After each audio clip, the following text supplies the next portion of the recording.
গণ অধিকার পরিষদ বাংলাদেশের এই প্রতিকূল সময়ে রাজনীতিতে গুণগত পরিবর্তনের অঙ্গীকার নিয়ে তারুণ্যের নতুন ধারার রাজনীতি শুরু করেছে এবং এই গণ অধিকার পরিষদের ছাত্র যুবক তরুণদের মাধ্যমেই 24-এর গণ অভ্যুত্থান হয়েছে। কাজেই নতুন বাংলাদেশ বিনির্মাণে আমরা মনে করি নতুন নেতৃত্ব প্রয়োজন, নতুন রাজনীতি প্রয়োজন।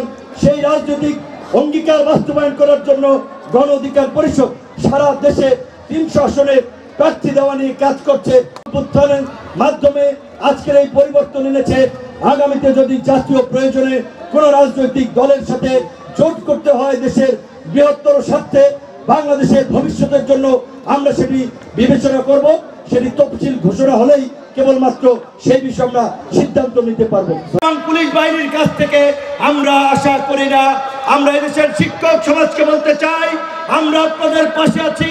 আপনাদের যৌক্তিক যে কোনো দাবি দেওয়া আদায় করার জন্য প্রয়োজনে আমরা আপনাদের সাথে রাজপথে নামবো।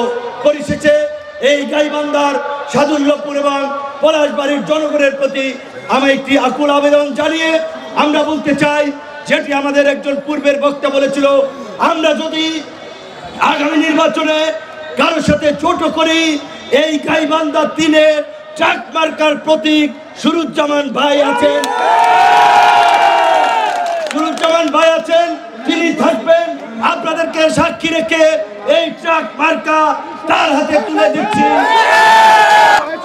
আপনাদের যেই তরুণ সন্তানেরা, যেই ছাত্র যুবকরা বাংলাদেশের বুকে ওই জগদ্দল পাথরের মতো চেপে বসা ফ্যাসিস্ট সরকারের বিরুদ্ধে আন্দোলন সংগ্রাম করেছিল, আন্দোলন সংগ্রাম করতে গিয়ে জীবন দিয়েছে, রক্ত দিয়েছে, সেই সন্তানদেরকে আপনারা আগামী সংসদে নির্বাচনে ভোটের মাধ্যমে মূল্যায়ন করুন।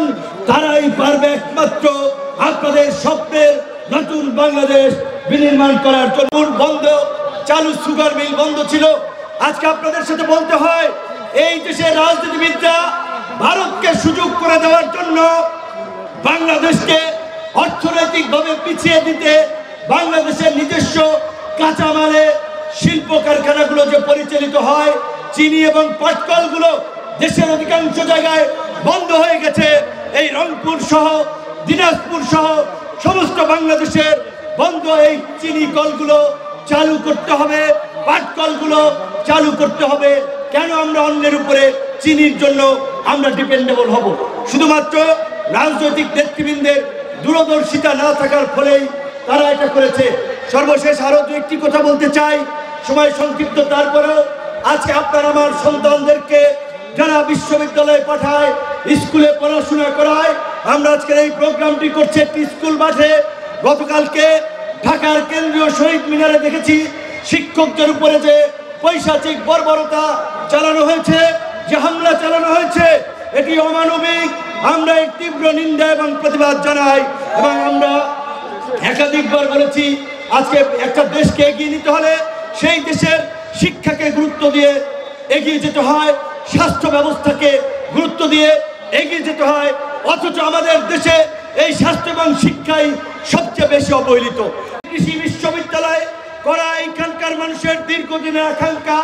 রাজনৈতিক নেতৃবৃন্দ কথা দিয়েছিল, কিন্তু বিশ্ববিদ্যালয়টি হয়নি। কাজে আমাদের যদি সুযোগ থাকে, আমাদের এইখানে একটি বিশ্ববিদ্যালয় করতে হবে। অবশ্যই আমরা যদি সুযোগ পাই, ইনশাল্লাহ আমরা আপনাদের আকাঙ্ক্ষা পূরণে আমরা বিশ্ববিদ্যালয় করব। ডাক্তার দেখাতে, তাই আমরা মনে করি বিভাগীয় পর্যায়ের হসপিটালগুলোকে আধুনিক করে চিকিৎসার সম্পূর্ণ সুযোগ সুবিধা জেলা পর্যায়ের হসপিটালে নিশ্চিত করা দরকার। যেহেতু আগামী ফেব্রুয়ারিতে ত্রয়োদশ সংসদ নির্বাচন হওয়ার সম্ভাবনা রয়েছে, তাই এই মুহূর্তে জাতীয় সংসদ নির্বাচন ফেব্রুয়ারিতে হলে আমরা যতদূর জানতে পেরেছি ডিসেম্বরে তফসিলের আগে গণভোট করার বাস্তবতা নাই। তাই আমরা মনে করি জাতীয় নির্বাচনের সাথে একই দিনে গণভোট হতে পারে, তবে অবশ্যই গণভোটের মাধ্যমে এই জুলাই সনদকে গণভিত্তি এবং আইনি ভিত্তি দিতে হবে।